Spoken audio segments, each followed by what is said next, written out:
Pa ja se zalažem za ono što vi promovirate. Pa vi ste većina promovirali tu smiješnu Ligu 16. Pa koga vi to ismijavate? A onda sami dalje u tekstovima ismijavate tu Ligu 16. Ali ne možete podnesti, jer sam ju ja rušio, jer sam ju ja dokazao sa elaboratom i stručnjacima, podijelio sam vam 50 elaborata. Jednu jedinu rečenicu niste objavili. Pa jer sam to ja rekao, jer sam ja pametan, a vi ste glupi.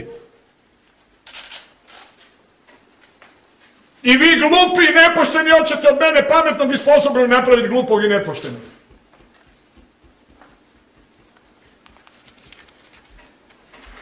Hajde ko muškarci recite ovako kao ja što sam rekao ovome flaku, sa svom odgovornošću. Dajte budite muškarci, pa nemojte podmuklo pisati laži i neistinite protiv koji čovjek nema samoobranu. Hoćete me živoga u grob mene i moju familiju potjerati.